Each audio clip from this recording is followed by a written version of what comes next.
नमस्कार।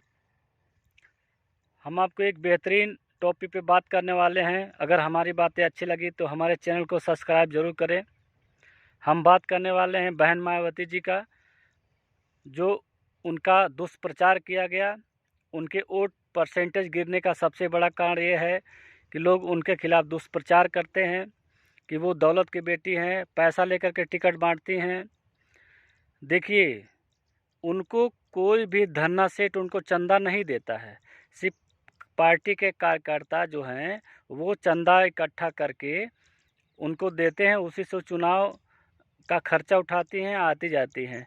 और दूसरी पार्टियों में जितने धन्ना सेठ लोग हैं उनको पैसा देते हैं, पार्टी फंड में देते हैं।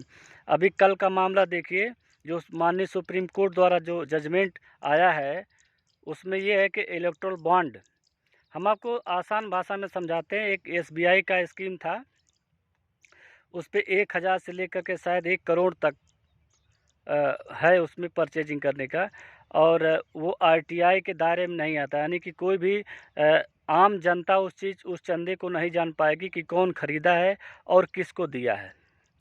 ऐसे में ये खेल बहुत दिन से चलता है, खास करके जब अरुण जेटली वित्त मंत्री थे उसी समय से ये चल रहा था कि बड़े बड़े पार्टियों के बड़े बड़े धन्ना सेठ उनको चंदा देते थे।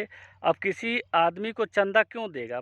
किसी पॉलिटिकल पार्टी को चंदा इसलिए देते थे क्योंकि जो उद्योगपति होते हैं, सरकार के द्वारा जितने भी स्कीम लाए जाते हैं सिर्फ उस धन्ना सेठों को ही मिलता है।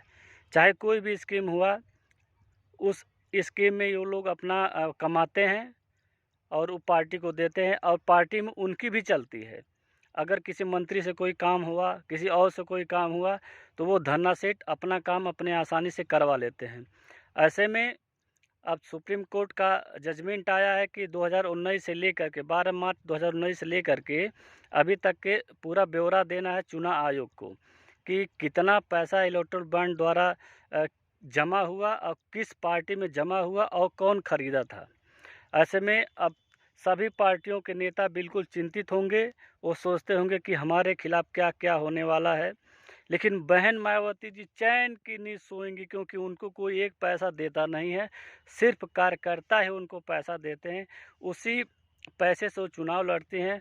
उनका दुष्प्रचार किया गया है कि वो जो है मूर्तियों पे पैसा खर्चा करती हैं, पैसा लेकर टिकट बांटती हैं, क्योंकि बहन जी के पास कोई IT सेल नहीं है। IT सेल न होने के कारण उनका दुष्प्रचार किया जाता है। अब देखिए होता क्या है, अब चुनाव आयोग क्या एक्शन लेता है, और हो सकता है सरकार अपने आप को बचत करने के लिए, बचाव करने के लिए कोई अध्यादेश लेकर के आए। लेकिन आसान भाषा में समझिए आप लोग, क्योंकि बहुजन समाज के लोग जो है बहुत ज़्यादा जागरूक नहीं हैं, तो आप आसान भाषा में समझिए कि सरकार को मोटी मोटा उद्योगपति ही चलाते हैं, क्योंकि उद्योगपति चंदा देते हैं और अपने मनमानी तरीके से सरकार की स्कीम लॉन्च करवाते हैं, और उनका कोई काम रुकता है तो मंत्रियों द्वारा वो काम करा लेते हैं। अगर हमारी वीडियो अच्छी लगे तो आपसे गुजारिश है कि हमारे चैनल को सब्सक्राइब ज़रूर करें। धन्यवाद।